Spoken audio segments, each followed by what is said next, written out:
तो भाई जब से मैं गांव से आई थी ना, तब से मैं डेली सोच रही थी कि कल मैं सूट पहनूंगी, नहीं आज नहीं, कल पहनूंगी। तो मेरा कल बड़ी मुश्किल से आज आया है।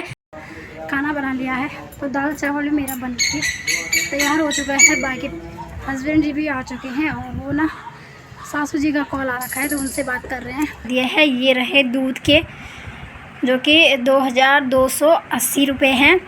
ये रहे अंशी की कराटे क्लास की फ़ीस 500 और 2000 करना पड़ता है कि कितना किसका देना है, दूध का, राशन का, स्कूल फीस, हर चीज़ देखना पड़ता है ना। तो वही करते होंगे, लेकिन मेरे यहाँ तो मैं ही करती हूँ। घर खर्चा मैनेज कैसे मुझे करना है, कितना मुझे बचाना है। कभी कभी कोई महीना तो ऐसे हो जाता है ना कि जिसमें एक्स्ट्रा खर्चा हो जाता है और कुछ भी नहीं बच पाता है, बस शून्य बैलेंस हो जाता है। जैसे कि है चाहे 100 रुपये है, उसको मैं एकदम साइड कर देती हूँ। तो ऐसे ही मेरा घर खर्चा चल रहा है और बहुत सोच समझ के करना पड़ता है, मैनेज करना पड़ता है हर चीज़ें, है ना। मिडिल क्लास फैमिली से हम लोग बिलोंग करते हैं, तो हर चीज़ें सोच समझ कर देख कर करनी पड़ती हैं ऐसे। हेलो दोस्तों, गुड मॉर्निंग। सबसे पहले आप सभी को मेरा प्यार भरा नमस्ते। मेरा नाम है सुनीता और स्वागत है आप सभी का मेरे आज के नए ब्लॉग में। दोस्तों, नए ब्लॉग की शुरुआत कर रही हूँ मैं सुबह के 9 बजे से। तो 9:15 बजे का टाइम हो चुका है, 9:10 हो चुके हैं। तो आज ना मैं सारे काम ख़त्म करने के बाद ब्लॉग शूट कर रही हूँ। कपड़े वगैरह मैंने धो दिए हैं, बर्तन वगैरह सब चीज़ मेरा हो चुका है। बाकी बच्चे लोग तो दोनों स्कूल जा रखे हैं और हस्बैंड जी तो ड्यूटी जा रखे हैं, जैसे कि रोज़ ही जाते हैं। तो अभी फ़िलहाल मैं यहाँ पे टीवी देख रही हूँ। सीरियल चल रहा है पुष्पा इम्पॉसिबल वाला, तो वही देख रही हूँ। बाकी आज मौसम की बात करें तो हल्की सी धूप है, ना ज़्यादा तेज़ धूप है और ना ही बारिश है, हल्की सी धूप लगी हुई है। तो थोड़ा सा आपको बाहर का नज़ारा दिखाते हैं। तो दोस्तों, ये रहा भाई आज का प्यारा सा मौसम, हल्की धूप सी है। और ये रहे सूर्य देवता, तो सूर्य भगवान की जय हो बादलों के अंदर।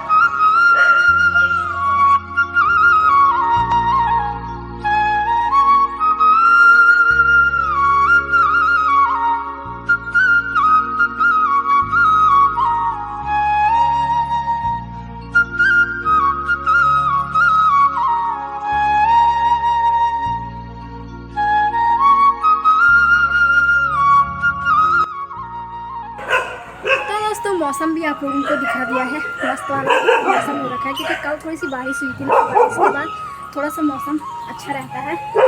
तो फिलहाल अभी चलते हैं अंदर। आज मुझे बहुत सारे काम निपटाने हैं, जो कि हर हाउसवाइफ के काम होते हैं, हाउसवाइफ नहीं सबके काम होते हैं। तो वही काम मेरा भी है। जैसे ही घर पे पेमेंट आई तो उसका सब हिसाब किताब करना पड़ता है कि कितना किसका देना है, दूध का, राशन का, स्कूल फीस, हर चीज़ देखना पड़ता है ना। तो वही आज मैं भी करने वाली हूँ। तो मैंने सोचा आप लोगों के साथ भी आज शेयर करती हूँ कि कैसे मैं अपने डेली खर्चे का हिसाब रखती हूँ। महीने भर की जो सैलरी आती है उसमें मैं कैसे मैनेज करती हूँ, क्या चीज़ें मैनेज करती हूँ, तो आप लोगों के साथ ही शेयर करती हूँ। तो चलिए आप लोगों के साथ भी मैं बताती हूँ कि आज है 1 तारीख, तो 1 तारीख को किस का मुझे हिसाब करना है। तो आप लोगों के साथ शेयर करके सारा हिसाब किताब कर लेते हैं। चलिए जी दोस्तों, आप लोगों को भी बताती हूँ कि आज मुझे किस का हिसाब किताब करना है। आज है 1 अगस्त, आज से अगस्त महीने की शुरुआत भी हो चुकी है। तो आज 1 अगस्त है और हाँ, हस्बैंड जी की जो पेमेंट आती है वो आती है 27 को। तो पेमेंट आए हुए 4-5 दिन हो गए हैं। तो इसमें से 1000 खर्च भी हो चुकी है। 500 तो उसी दिन खर्च हो गए थे, क्योंकि वही है महीने की सैलरी के साथ साथ घर का राशन भी खर्च हो जाता है, ख़त्म हो जाता है। तो जैसे ही पेमेंट आई तो उसी दिन आटा वगैरह भी ख़त्म हो गया था। तो आटा वगैरह लाए, फिर कल सब्ज़ी वगैरह लाए, तो 1000 रुपये तो खर्च हो चुकी है। बाकी ये है 14000। तो जैसे ही पेमेंट आती है हस्बैंड जी मेरे पास थमा देते हैं कि लो ये है 15000 और अपने घर का खर्चा इसमें से मैनेज करो। तो मैं इसी में से अपने घर खर्चा मैनेज कर लेती हूँ। तो बच्चों की फ़ीस वगैरह इसी में से मैनेज करनी पड़ती है। और लगभग हर घर में मतलब औरतें ही ज़्यादा घर का खर्चा देखती हैं। पतिदेव तो लाए और थमा दिए कि लो भाई, अब तुमको जो करना है, जैसे तुमको मैनेज करना है करो।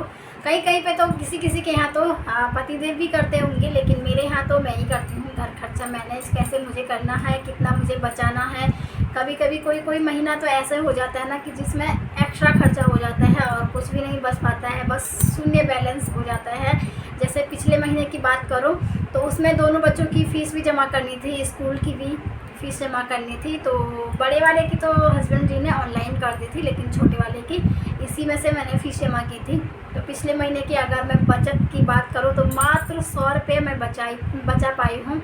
तो ऐसे ही होता है, कभी कभी किसी महीने 500 बच जाती हैं और कभी कभी तो ऐसे होता है कि 100 रुपये भी नहीं बचती हैं। तो बाकी ये है 14,000, इसमें से 1,000 खर्चा हो चुकी है। तो हर बार हस्बैंड जी घर खर्चा के लिए 15,000 लाते हैं।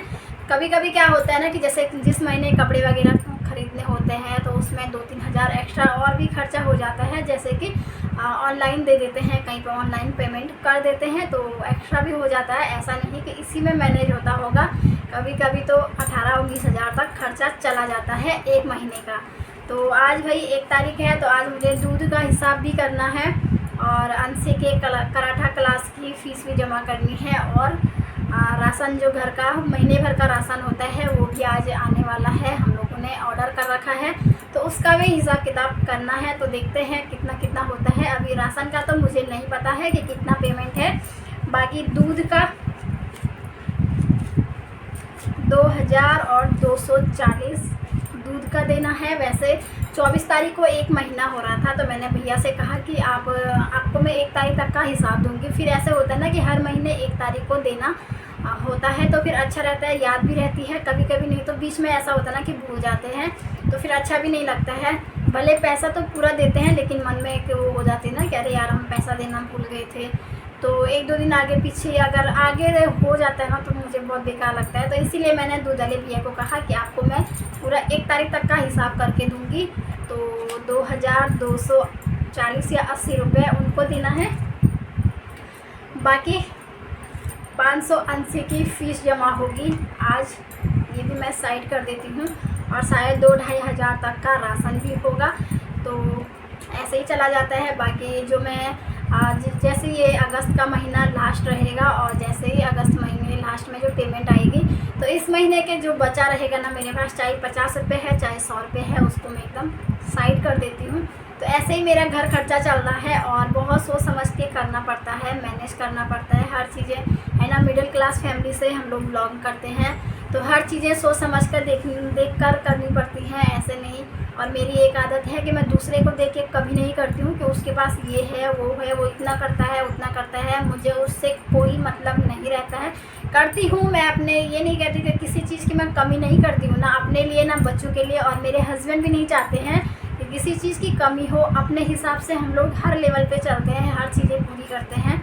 ऐसा नहीं है कि अपना मन मारते होंगे, लेकिन है कि ये है कि थोड़ा मतलब हिसाब से चलते हैं, जिस हिसाब से हमारी कंडीशन है। ऐसा नहीं कि कहते हैं ना कि पैर उतने ही फैलाने चाहिए जितनी कि आपके पास चादर हो, तो उसी हिसाब से चलते हैं हम। बाकी इसमें से जो बचता है जैसे राशन वगैरह का देके जो भी बचेगा उसमें से वही होता है, हर हफ्ते 500 की सब्ज़ी आ जाती है। फिर बच्चे हैं साथ में, उनके लिए फ्रूट वगैरह भी चाहिए होते हैं। तो ऐसे हो जाता है खर्चा, कुछ नहीं पता चलता है महीना कब ख़त्म हुआ। महीना ख़त्म होने से पहले पेमेंट ख़त्म हो जाती है। तो ऐसे हाल होते हैं लगभग भाई जो मिडिल क्लास फैमिली से बिलोंग करते होंगे उनके घर में तो यही कंडीशन होती होगी। तो हमारे साथ तो ऐसे होता है, मैनेज करके चलना पड़ता है और इसी में हम लोग खुश भी रहते हैं।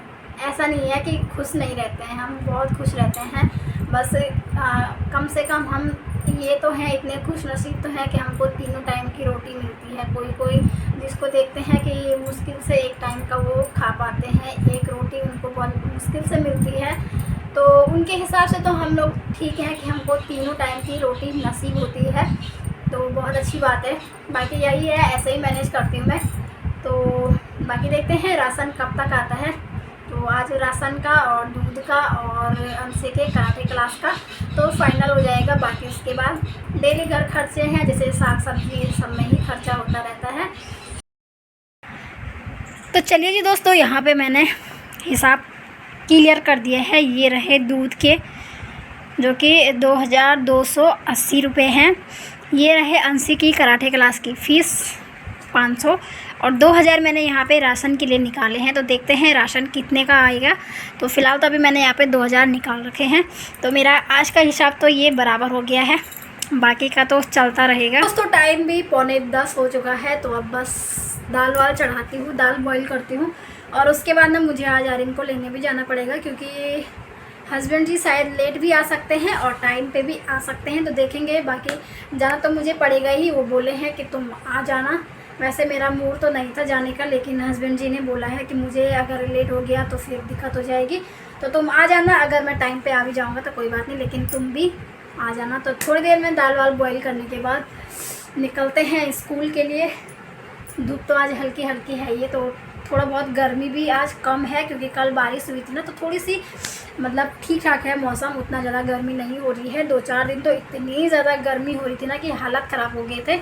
तो चलो जी फटाफट से मैं दाल भिगोने तो मैंने सुबह ही रख दी थी, तो बॉईल करती हूँ और उसके बाद जाएंगे स्कूल। तो चलिए जी दोस्तों, मैं भी हो चुकी हूँ स्कूल जाने के लिए तैयार। टाइम हो चुका है 10:57 हो चुके हैं। तो चलो निकलते हैं घर से स्कूल के लिए। बाकी आज मैंने ना काफ़ी टाइम के बाद सूट पहनी है। तो भाई जब से मैं गांव से आई थी ना, तब से मैं डेली सोच रही थी कि कल मैं सूट पहनूंगी, नहीं आज नहीं, कल पहनूंगी। तो मेरा कल बड़ी मुश्किल से आज आया है, क्योंकि आज थोड़ा सा मौसम थोड़ा ठंडा वाला है, थोड़ा सा ज़्यादा नहीं लेकिन थोड़ा बहुत ठीक ठाक है। तो मैंने आज सूट पहन ही ली, नहीं तो मैं डेली लोअर टी शर्ट में ही रह गई थी। इतनी ज़्यादा गर्मी हो रही थी ना कि सूट पहनने का बिल्कुल भी मन नहीं कर रहा था। तो फाइनली मैंने आज सूट पहन ली। तो चलो चलते हैं स्कूल की ओर, और आप लोगों को ना सीधा बाद में मिलेंगे, स्कूल से आने के बाद मिलेंगे, है ना। तो चलिए जी दोस्तों, आर्यन को लेके तो हम लोग घर पे आ चुके हैं। बाकी मैंने कपड़े वगैरह चेंज किए और उसके बाद मैंने फटाफट से ना खाना बना लिया है। तो दाल चावल भी मेरा बन के तैयार हो चुका है। बाकी हस्बैंड जी भी आ चुके हैं और वो ना सासू जी का कॉल आ रखा है, तो उनसे बात कर रहे हैं। बाकी उसके बाद दोनों को खाना देती हूँ मैं। और अभी ना मौसम भी चेंज हो गया है, पूरे बादल लग गए हैं, तो शायद बारिश आने के चांस हैं। तो चलो पतिदेव को और आर्यन को खाना पीना खिलाती हूँ, उसके बाद मैं तो अंशी के साथ ही खाऊंगी। तो अभी दोस्तों खाना पीना खाने के बाद मैंने बर्तन वगैरह धुले। बाकी पतिदेव तो सीधा ड्यूटी चले गए थे और दोनों बच्चे ना सो गए हैं। तो बर्तन वगैरह धोने के बाद मैं यहाँ पे अंशी की पैंट थोड़ी सी लंबी थी ना, तो इसको मैं नीचे से थोड़ा तुरपाई करके छोटी की हूँ। और अभी टाइम हो चुका है 2:45 का टाइम हो चुका है। तो अभी मुझे ना थोड़ा घी भी बनाना है। तो ये देखो पैंट वाला काम तो मेरा हो चुका है। थोड़ा थोड़ा मैंने इसको फोल्ड करके इस पर तुरपाई कर दी है।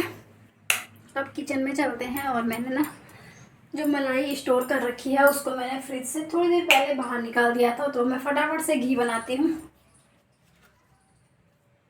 तो ये देखो ये रही मलाई। तो चलिए जी फटाफट से ना मैं घी बना लेती हूँ, उसके बाद मुझे बच्चों को भी पढ़ाना है। तो ऐसे ही मेरे दिन चले जाते हैं, मुझे पता नहीं चलता है कब दिन गया कब गुजर गया। बाकी आज की वीडियो ना यहीं पे एंड करती हूँ और उम्मीद करती हूँ कि आपको वीडियो पसंद आई होगी। वीडियो पसंद आए तो लाइक कमेंट जरूर कीजिएगा। तो मिलती हूँ आपको अगले ब्लॉग के साथ, तब तक के लिए स्वस्थ रहें, मस्त रहें और मेरे चैनल पे वीडियो देखने में व्यस्त रहें।